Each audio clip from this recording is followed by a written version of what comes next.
On the sidelines, a variety of business forums have been held in a bid to forge greater relations among member states. And for more insight on this, I'm now being joined from the capital by Hugo Swire, the former Conservative Party Minister of State for the Foreign and Commonwealth Office. Hugo Swire, thank you so much for joining me on Channel's Business Global today. To tell me and our viewers what exactly the Commonwealth Enterprise and Investment Council do. Well, it's basically a membership organisation right across the Commonwealth, which is about driving trade.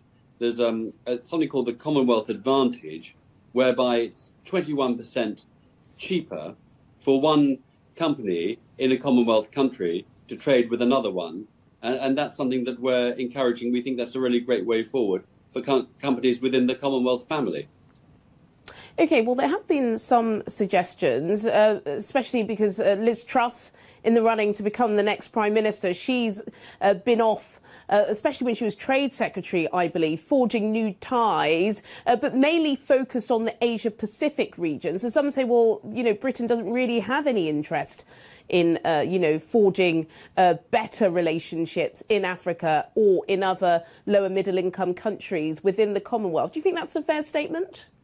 No, I don't. And I think, certainly the world is now focused on Nigeria, not least because of your astonishing medals haul going on in the Commonwealth Games at the moment in Birmingham. We're remiss of me not to congratulate your entire country on this haul of medals they've got, not least in the women's discus, which was absolutely magnificent. We're pretty pleased here about the women's English football team, but I think that's being eclipsed by Nigeria's success at the Commonwealth Games. But look, to answer your question directly, I saw that Liz Truss authored an article as recently as a week ago about doing more within the Commonwealth. And that's to organisations such as ours. We've just come from organising the Business Forum in Kigali, very Africa-focused. We'll be announcing opening up an office in Kenya shortly.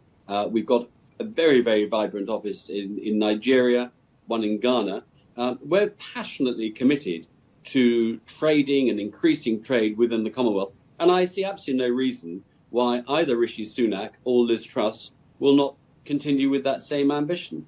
Thank you. And I've got to say, Hugo, thank you so much for those plaudits for Nigeria there. We'll take them any time we can get them. And we have discussed extensively on this show about the triumph at the weekend for the Lionesses, which, of course, we celebrate here in the UK.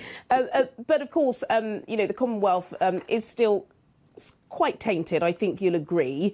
And do you think it's fair that some Commonwealth countries within the Caribbean are slightly cautious about renewing trade ties with Britain because of its past? Some people do see the Commonwealth as, the old empire, and a lot of countries are just not happy being associated with that. Sure. So we as an organisation, and as I say, we're the Commonwealth Enterprise Investment Council is a membership organisation. We've got hub offices now in the Caribbean, as it happens.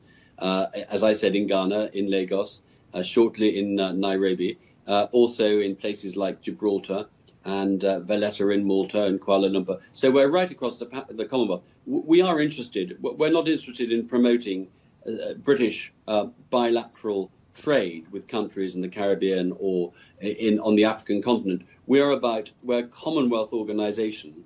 We're about increasing trade between the Commonwealth Caribbean and Commonwealth Africa and those countries in Asia which are part of the Commonwealth too, and Australia, New Zealand and so forth. That's what we're focused on. We just happen to be based in the UK, but we are an organisation representing our members. Incidentally, one of our biggest hub offices is in Nigeria. We've got 18 strategic partners, and you'll know some of them ranging from Zenith Bank to Dangote, Leadway Assurance, Lagos Free Zone, Africa Law Practice. These are major companies within Nigeria, all of whom have joined our organisation because they see the advantage of trading within the Commonwealth, and that's what we're about. Absolutely. I think it's undeniable that Britain and Nigeria appreciate their long historic ties, and so may it continue. Of course, I can't have somebody like you on without asking about the leadership tussle. The Times are reporting this morning that 65% of Conservative Party members are voting for Liz Truss. Have you publicly backed any candidate? I mean, I'm not in the House of Commons anymore, but was a huge fan of Boris Johnson. I understand everything that went wrong. I think it's interesting that a huge amount still of the Conservative Party would like Boris Johnson to be back in number 10. I know. But we've moved on. And I think they're both credible candidates. And I'm listening very carefully to what they're saying. And I hope to hear in the next few weeks more about Rishi Sunak's ideas about trade, not least within the Commonwealth. But certainly I've only reported factually that this article was by Liz Truss, who gets the Commonwealth and understands. And frankly, British governments over the years of every political persuasion haven't necessarily understood the power and the opportunities that the Commonwealth family represents. That's for a number of reasons. And I think they're getting it now. They're really getting it. And I think both candidates will be reminded by our organisation of quite how central trading within the Commonwealth is to the economic prosperity of us all. Hear, hear. Hugo Swire, former Minister of State for the Foreign and Commonwealth Office. Thank you so much for your time today. My pleasure, and good luck with more medals. Thank you.